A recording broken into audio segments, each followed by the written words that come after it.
యెషయా గ్రంథము 13వ అధ్యాయము. ఆమోజు కుమారుడైన యెషయాకు బబులోను గూర్చి ప్రత్యక్షమైన దేవోక్తి. జనులు ప్రధానుల ద్వారములలో ప్రవేశించుటకు చెట్లు లేని కొండ మీద ధ్వజము నిలువబెట్టుడి. ఎలుగెత్తి వారిని పిలువుడి, సంజ్ఞ చేయుడి. నాకు ప్రతిష్ఠితులైన వారికి నేను ఆజ్ఞ ఇచ్చియున్నాను. నా కోపము తీర్చుకొనవలెనని నా పరాక్రమశాలులను పిలిపించియున్నాను. నా ప్రభావమును బట్టి హర్షించు వారిని పిలిపించి ఉన్నాను.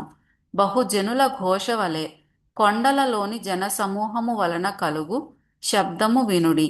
కూడుకొను రాజ్యముల జనములు చేయు అల్లరి శబ్దము వినుడి. సైన్యముల కధిపతియగు యెహోవా యుద్ధమునకై తన సేనను వ్యూహక్రమముగా ఏర్పరచుచున్నాడు. సర్వలోకమును పాడు చేయుటకై ఆయన దూరదేశము నుండి, ఆకాశ దిగంతముల నుండి యెహోవాయును ఆయన క్రోధము తీర్చు ఆయుధములను వచ్చుచున్నారు. యెహోవా దినము వచ్చుచున్నది, ఘోషించుడి. అది ప్రళయము వలె సర్వశక్తుడగు దేవుని యొద్ద నుండి వచ్చును. అందుచేత బాహువులన్నీయు దుర్బలములగును, ప్రతివాని గుండె కరగిపోవును. జనులు విభ్రాంతి నొందుదురు, వేదనలు దుఃఖములు వారికి కలుగును. ప్రసవ వేదన పడుదాని వలె వారు వేదన పడెదరు. ఒకరినొకరు తేరి చూతురు, వారి ముఖములు జ్వాలల వలె ఎర్రబారును.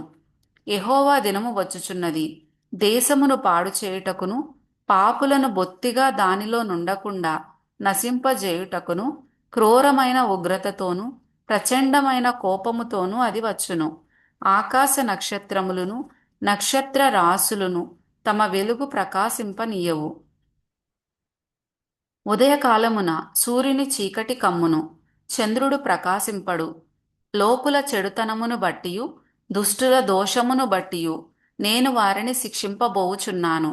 అహంకారుల అతిశయమును మాన్పించెదను, బలాత్కారుల గర్వమును అణచివేసెదను.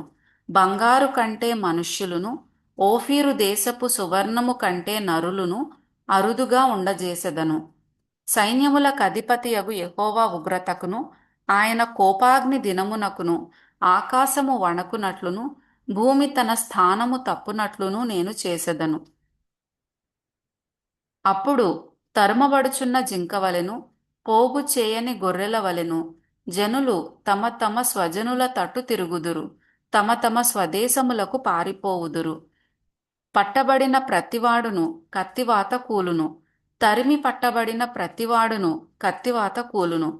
వారు చూచుచుండగా వారి పసిపిల్లలు నలుగగొట్టబడుదురు, వారి ఇండ్లు దోచుకొనబడును, వారి భార్యలు చెరుపబడుదురు.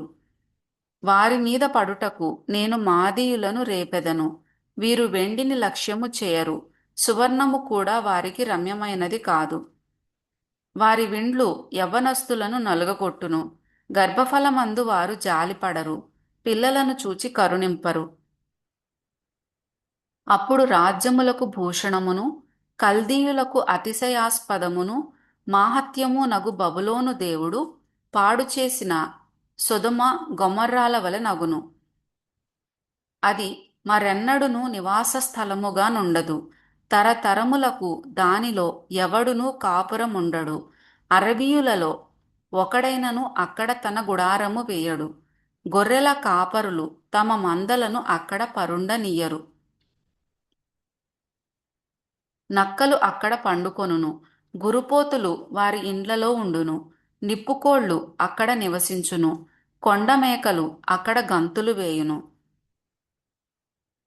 వారి నగరులలో నక్కలును, వారి సుఖ విలాస మందిరములలో అడవి కుక్కలును మొరలిడును. ఆ దేశమునకు కాలము సమీపించియున్నది, దాని దినములు సంకుచితములు.